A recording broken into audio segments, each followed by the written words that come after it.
Tahukah Anda apa yang dimaksud dengan gender? Apakah sama dengan jenis kelamin? Mari kita ulas. Nah, kita mulai membahas jenis kelamin dulu ya.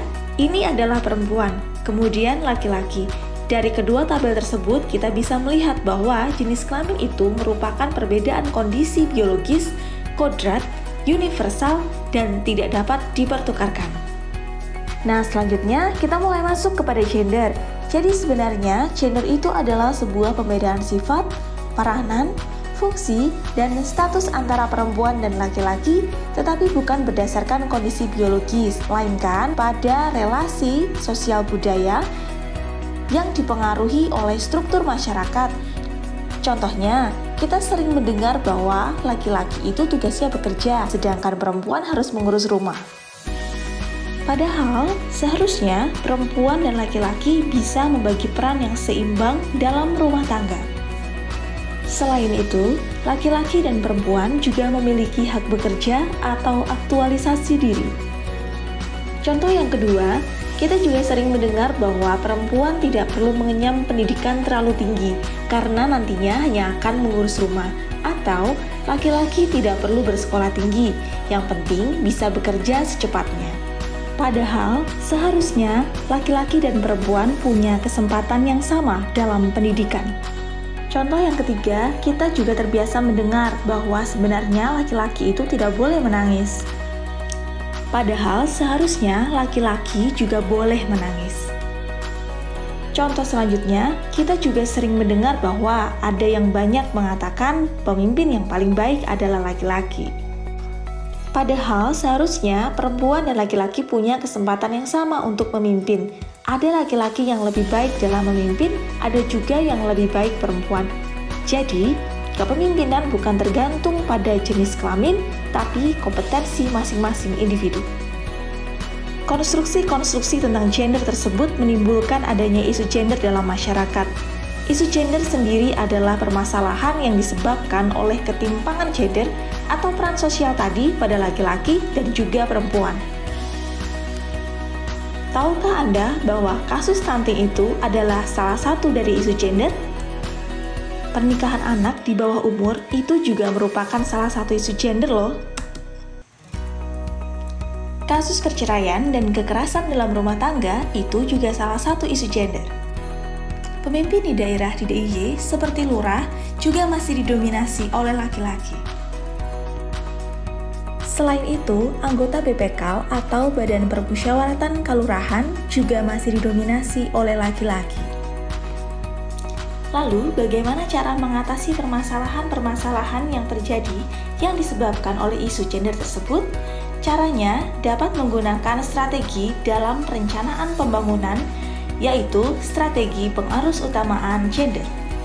Pengarus utamaan gender atau PUG merupakan strategi yang dibangun untuk mengintegrasikan gender menjadi satu dimensi integral mulai dari perencanaan, pelaksanaan, pemantauan, dan evaluasi atas kebijakan, program, dan kegiatan pembangunan di daerah yang selanjutnya akan menghasilkan suatu perencanaan dan penganggaran yang responsif gender atau PPRG, yaitu perencanaan untuk mencapai kesetaraan dan keadilan gender yang dilakukan melalui pengintegrasian pengalaman, aspirasi, kebutuhan, potensi, dan penyelesaian permasalahan perempuan dan laki-laki, yang selanjutnya dari PPRG akan menghasilkan kebijakan responsif gender, di mana kebijakan responsif gender ini diharapkan masyarakat khususnya kelompok rentan, perempuan, anak, difabel, lansia, fakir miskin memiliki akses yang sama, dapat berpartisipasi,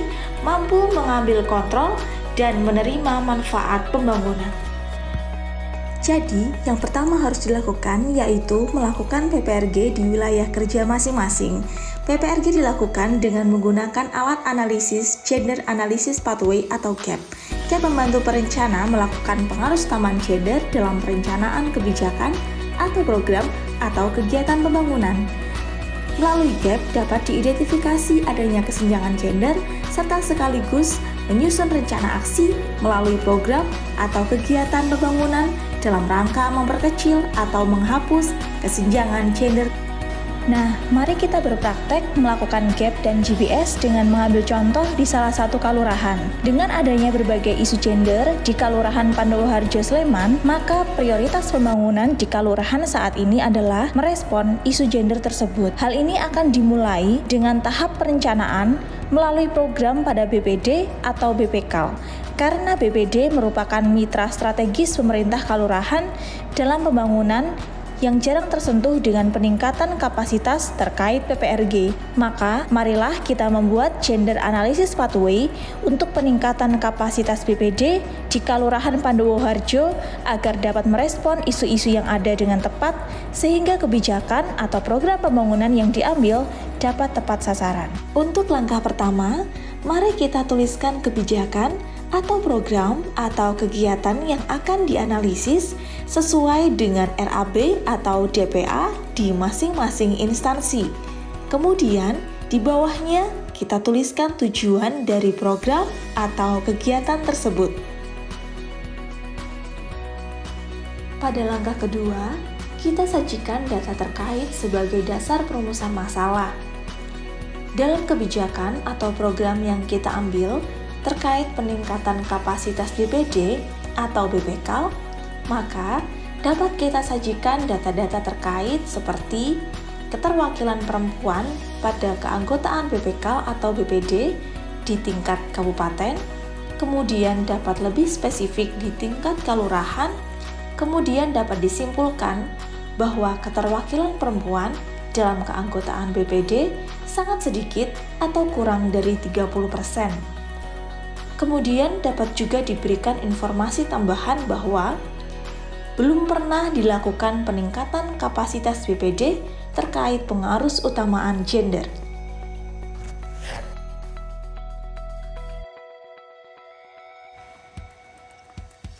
Untuk langkah ketiga, kita mulai mengidentifikasi isu gender di dalam proses perencanaan dengan memperhatikan 4 faktor kesenjangan, yaitu akses, partisipasi, kontrol, dan manfaat.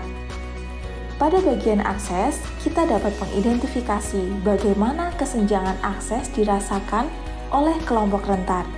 Kemudian, pada partisipasi, kita dapat mengidentifikasi bagaimana partisipasi kelompok rentan dalam proses perencanaan dan penganggaran di tingkat kalurahan, khususnya dalam keanggotaan BPD atau BPKAL. Kemudian yang ketiga, terkait kontrol atau pelibatan kelompok rentan dalam pengambilan keputusan di tingkat kalurahan. Yang selanjutnya, di dalam manfaat kita dapat mengidentifikasi atau menyimpulkan bahwa kelompok rentan selama ini kurang mendapat manfaat dari pembangunan di kalurahan. Pada langkah keempat, kita mulai mengidentifikasi isu gender di internal lembaga dan atau budaya organisasi yang dapat menyebabkan terjadinya isu gender. Dalam contoh, kita bisa melihat bahwa kesenjangan internal yang terjadi disebabkan oleh perencana di kalurahan kurang memahami tentang pengarus utamaan gender maupun perencanaan dan penganggaran responsif gender. Selanjutnya, alokasi anggaran untuk peningkatan kapasitas BPD masih kurang diprioritaskan.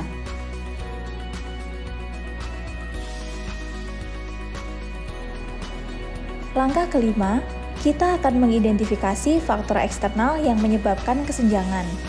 Contohnya, dapat kita identifikasi sebab kesenjangan seperti yang pertama, subordinasi, bagaimana perempuan belum dianggap layak dalam kepemimpinan. Yang kedua, stereotip bagaimana perempuan di level kalurahan dianggap lebih cocok bersentuhan dengan ranah domestik bukan publik. Bisa juga kita tambahkan budaya patriarki dan keterbatasan alokasi pelatihan BPD dari dinas terkait.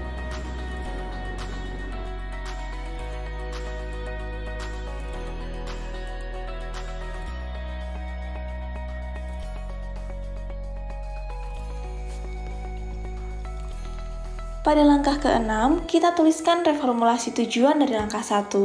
Jika tujuan di langkah 1 berbunyi semua personel BPD dapat berperan aktif dalam mewujudkan pembangunan kalurahan, maka dalam reformulasi tujuan menjadi semua personel BPD, baik laki-laki maupun perempuan, dapat berperan aktif dalam mewujudkan pembangunan kelurahan yang responsif gender. Jadi, yang semula general menjadi lebih berperspektif gender.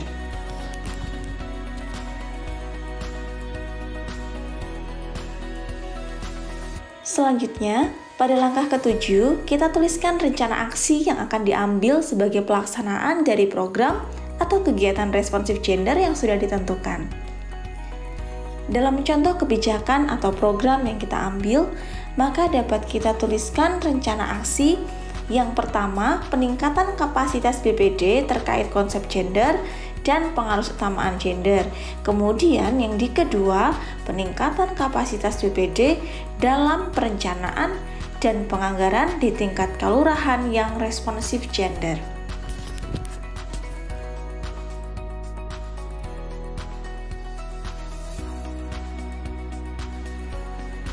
Langkah selanjutnya, kita tetapkan baseline atau data dasar, sehingga dapat kita tuliskan outputnya belum pernah dilakukan BIMTEK PPRG tingkat kelurahan bagi BPD, sehingga outcome-nya menjadi perencanaan dan pembangunan di tingkat kelurahan belum responsif gender.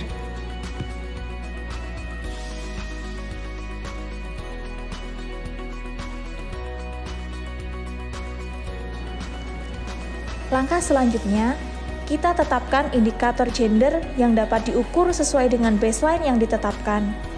Gap seharusnya disusun untuk perencanaan di tahun berikutnya.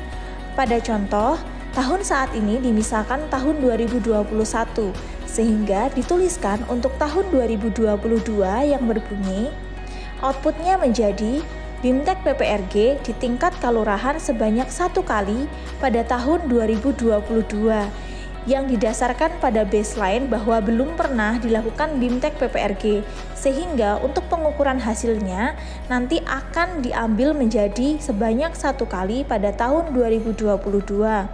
Sedangkan outcome-nya yang tadi pada baseline berbunyi belum responsif gender, maka di indikator gendernya kita susun menjadi perencanaan dan pembangunan di tingkat kelurahan sudah responsif gender. Setelah membuat gap, maka tahap selanjutnya adalah menuangkannya ke dalam GPS atau Gender Budget Statement. Langkah pertama, kita isikan nama SKPD. Jadi, pada contoh ini kita tuliskan Pemerintah Kelurahan Pandowoharjo Sleman, Sleman. Langkah kedua, kita isikan tahun pelaksanaan kegiatan yang sudah ditetapkan tadi, sehingga kita tulis tahun anggaran 2022. Untuk langkah ketiga, kita isikan program sesuai dengan gap langkah 1, sehingga dapat kita isikan program peningkatan kapasitas BPD. Selanjutnya, pada kode program, kita isikan kode program atau kegiatan sesuai dengan RAB atau DPA. Pada kolom analisis situasi, kita narasikan data membuka wawasan pada gap langkah 2, faktor kesenjangan pada gap langkah 3, faktor internal pada gap langkah 4, dan faktor eksternal pada gap langkah 5. Selanjutnya, pada kolom capaian program, kita isikan tolok ukur yang sesuai dengan gap langkah 6, serta indikator dan target kinerja sesuai gap langkah 9. Kita masuk pada bagian rencana aksi. Dapat dituliskan kegiatan sesuai gap langkah 7. Dalam hal ini, 2 rencana aksi yang sudah dituliskan tadi dapat dirangkum menjadi 1 kegiatan, yaitu BIMTEK BPD terkait perencanaan dan penganggaran responsif gender. Kemudian, kita tuliskan input anggaran yang akan dialokasikan dan output atau tujuan dari pelaksanaan kegiatan tersebut. Pada langkah terakhir GPS, kita isikan jumlah anggaran dari input rencana aksi yang sudah kita buat tadi. Mari berkontribusi pada peningkatan kesejahteraan masyarakat, dimulai dengan membuat perencanaan pembangunan yang responsif gender di wilayah kerja masing-masing demi kehidupan masyarakat yang lebih baik.